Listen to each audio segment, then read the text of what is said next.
Good morning.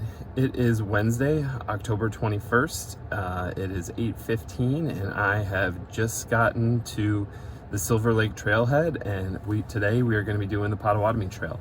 I've done this trail several times, 2 or 3 times, and then I've done segments of it at least 1 or 2 more times where the Pinkney Waterloo Trail combines, and it's one of my favorite overnights for beginner backpacks actually. But today I took the day off work. I need to de-stress, so we're going to try and do it as a day hike, and it is a roughly 17-mile loop with a permitted reserved campsite about 10 and a half miles in, if I remember correctly, but we are just going to try and do it all in one shot. It is about 52 degrees. It's been rainy the last couple days, nights, so we've got some wet weather gear packed, and we'll see how it goes. Let's get on the trail.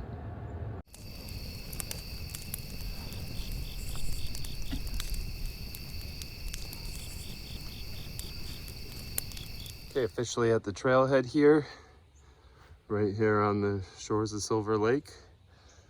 Michigan fall colors today. Hopefully we'll get some nice scenery, and off we go. Okay, right away here we got this nice little boardwalk. If I remember correctly, there are a good number of these, not as many as we've seen at Highland, but there are several. Looks like they're in pretty good shape. As I mentioned at the beginning, it's been pretty rainy this week, but initial conditions look pretty good. The boardwalks are in good shape. There's a little bit of standing water down here, but obviously you'd expect that from an area where they opted to put a boardwalk over. So we'll see what the conditions are like. One other thing of note is that this is a heavily used mountain bike track, similar to what we've seen at Island Park.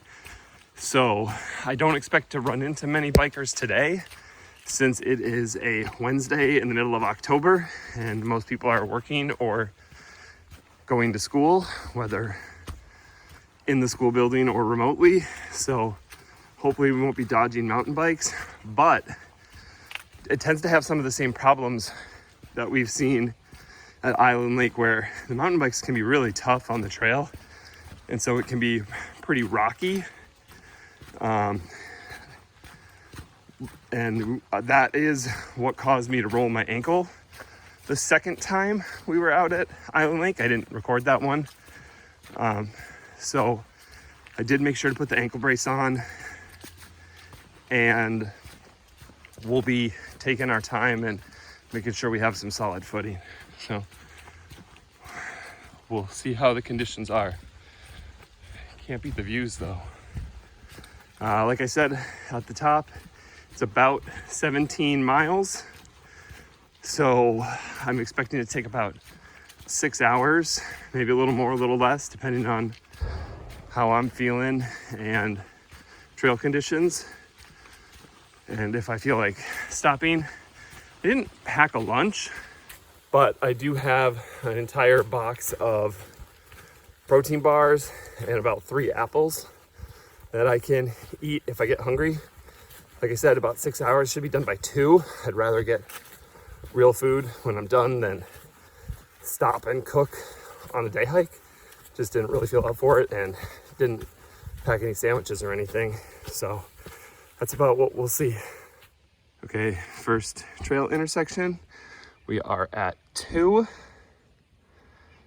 and right here, and we want to head this way, which is towards 9. So we will make a right.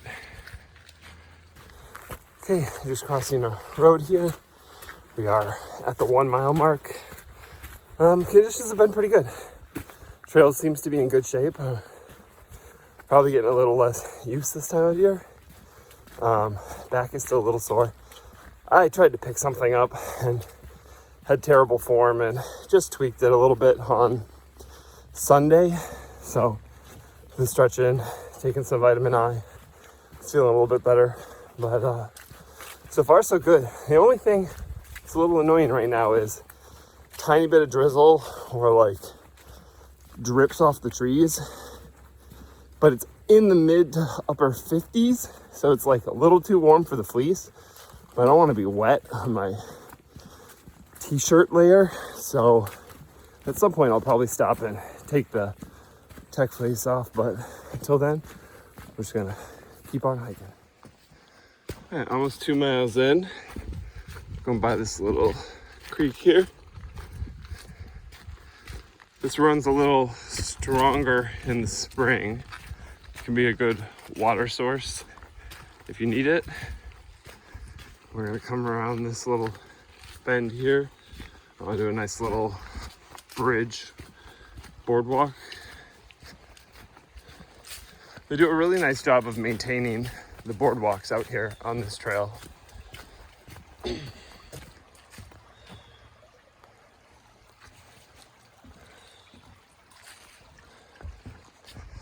It's even with some of the leaves down, it's a little bit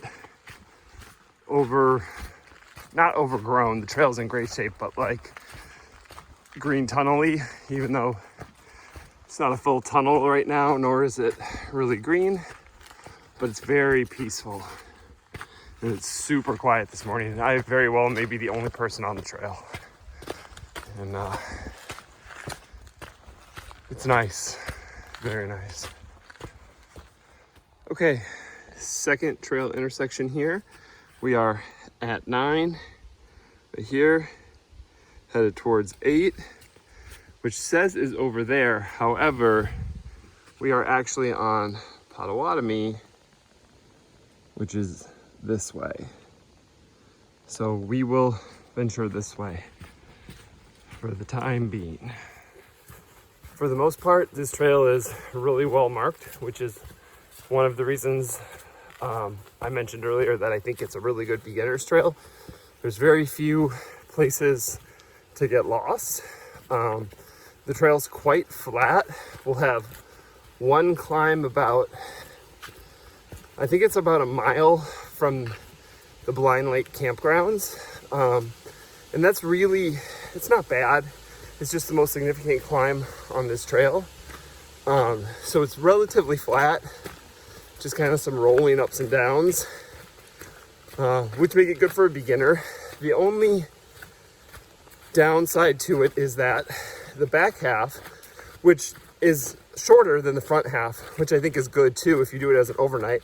You get your 10 miles under your belt the first day, then you only have like 7 out the second day.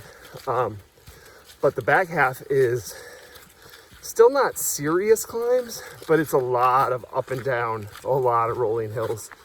So that can be pretty annoying.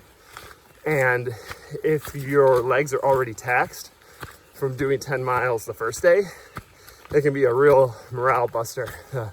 First time I took the wife out here, she did amazing the first day. But then she slept on the ground, and the second day, I had misjudged. I thought it was only like 6, and it was more like 7. And she had incorrect expectations, which was partially my fault. And she was really upset the last 2 miles. Again, totally justified. She thought it was going to be 6 easy miles, and it was 7 more moderate miles, and she was tired. And it was her first trip, and she ended up doing great. We went, finished, got some lunch. It was a really fun trip. But that's the only downside, right? Is, while it's shorter, the second half is more challenging. But for the most part, the trail conditions are really good. The campground, I'll talk a little bit more about it when we get there, but it's really nice, and you can reserve it. So there's no figuring out how to stealth camp or walking 10 miles in and not getting the site. So all of those things make it a great beginner's loop. Plus it's only about an hour and a half from Metro Detroit area, depending on where you live. So that's great too. On we go. About 3 miles in. Nice little views here. A lot of little creeks and bogs and lakes along this trail. This is about the muddiest and wettest the trail's been so far. So it's been a nice change. A couple of puddles here, and then another one of these nice boardwalks. Looks to be in good shape, just like the rest have been.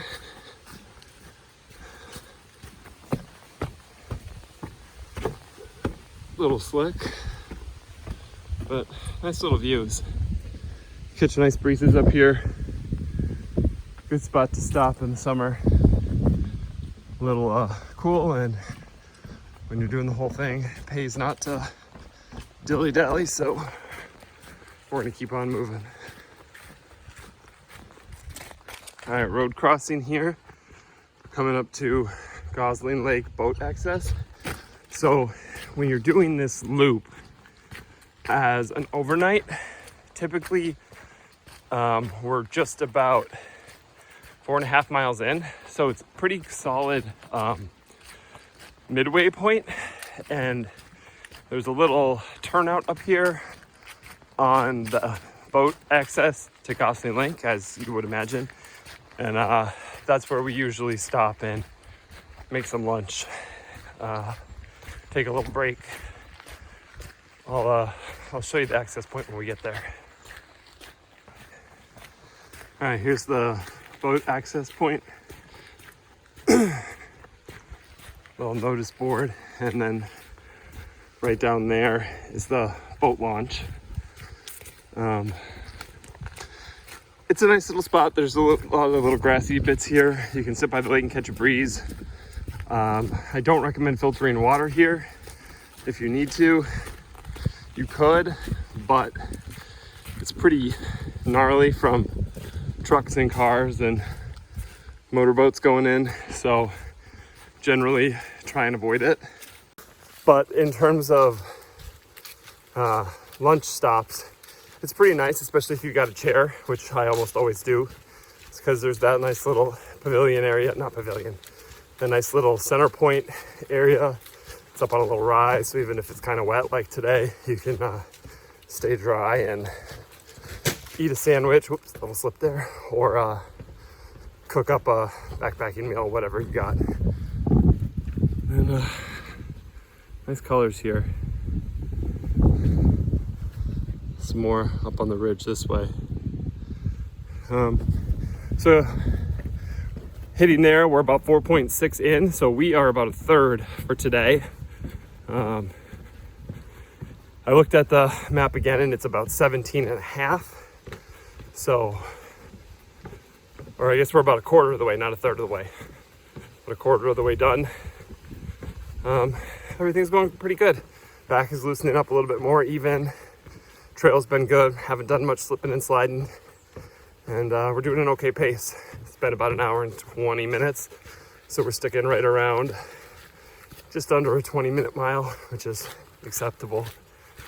Not in a crazy hurry, just don't want to be out here all day since it's about an hour drive back to home. With that, we will keep on keeping on.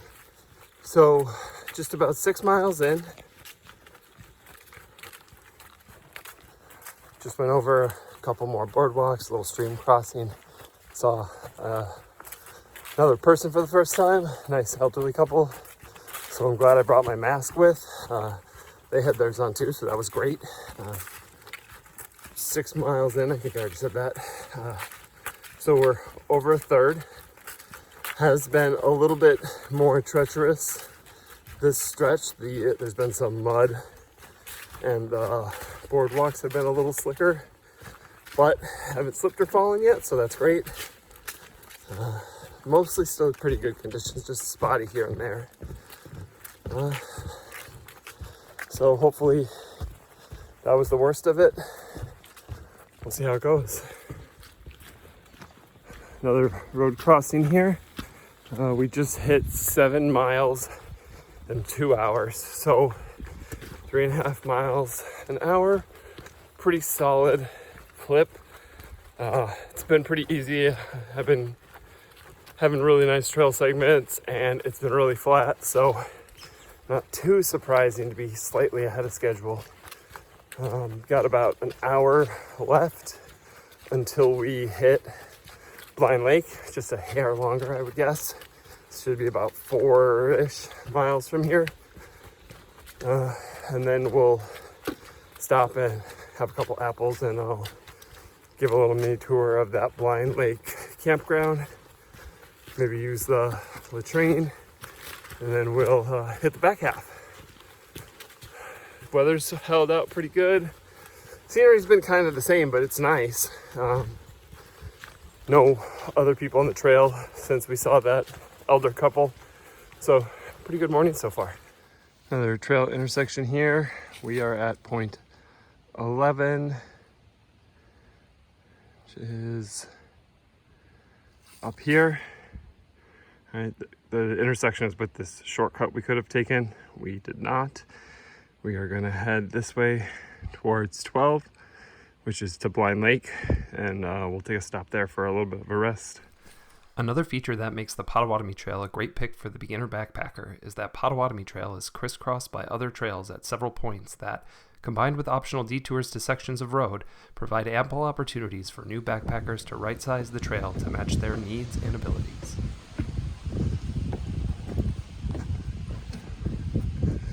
Nice little view here.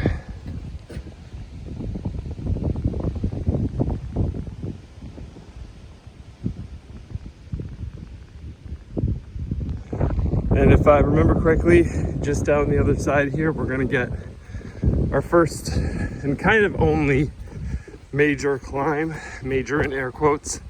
It's the biggest of the day, but it's really not that big of a deal. Only by comparison to the rollers that are the rest of the trail.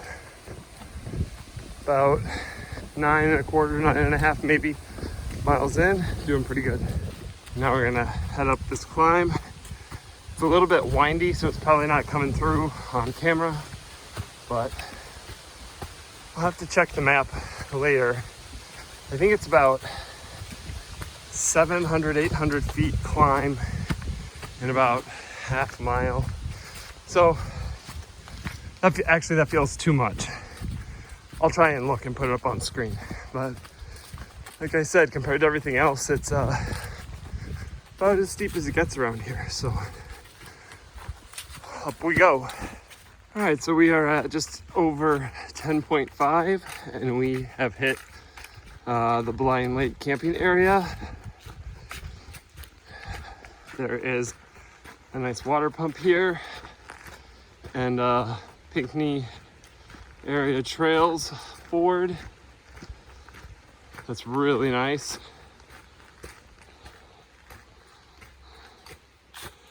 So we are here, and then we're going to continue around back to the car over here at Silver Lake. So we're about 10.5 out of 17.5. So we're making pretty good time to get down to the campsites. You come over this way,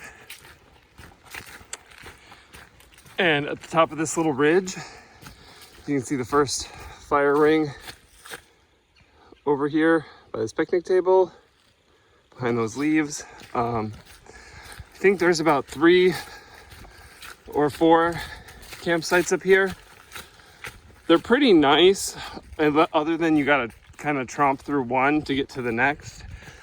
They're close to water, which is great, but they're not close to the water. There's 2 or 3 sites down here that are directly on the lake. We stayed at one of those last year or the year before. I don't remember. It must have been last year.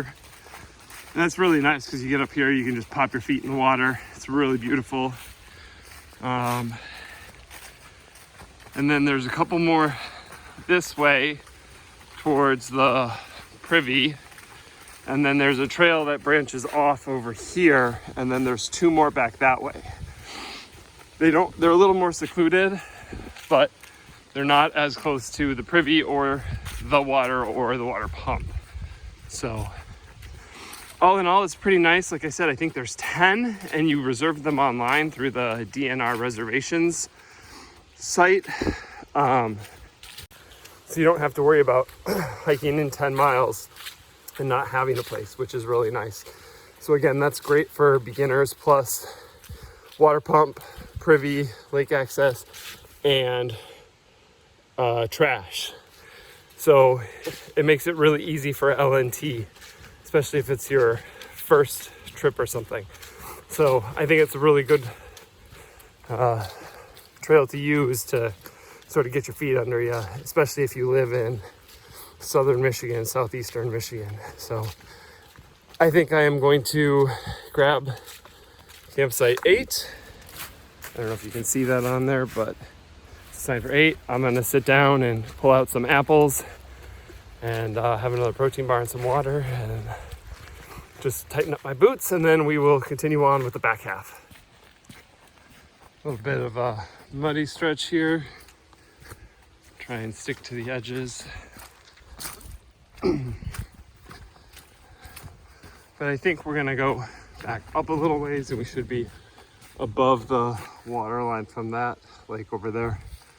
I don't know which lakes are which, as there's a whole bunch of small lakes around here that I haven't bothered to learn the names. I only know the one we start at and the one we camp at. But there's a lot, so I think if you came in the spring, you'd have to deal with some muddier trail conditions, but without some of the foliage growing up, you'd probably get some really nice views. I mean, they're not terrible right now, and the fall colors are nice, but without that ground cover stuff, it'd probably be really good. I think we're about 13 and a half miles, so 4 to go. Oh, fortuitous timing. There's this little bushcrafted teepee here. Okay, another trail intersection here. We are at 4.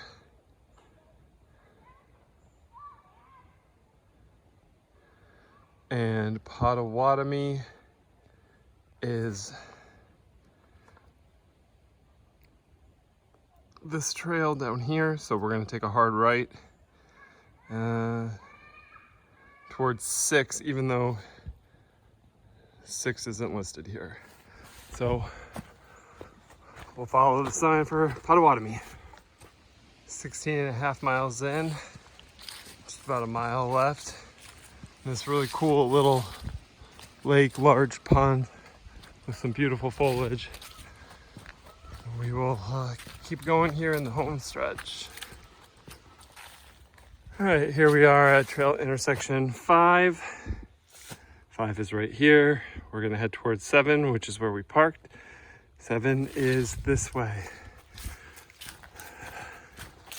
If I recall, there's not really much to see between here and the car. It's just pretty much this and a little bit of a downslope.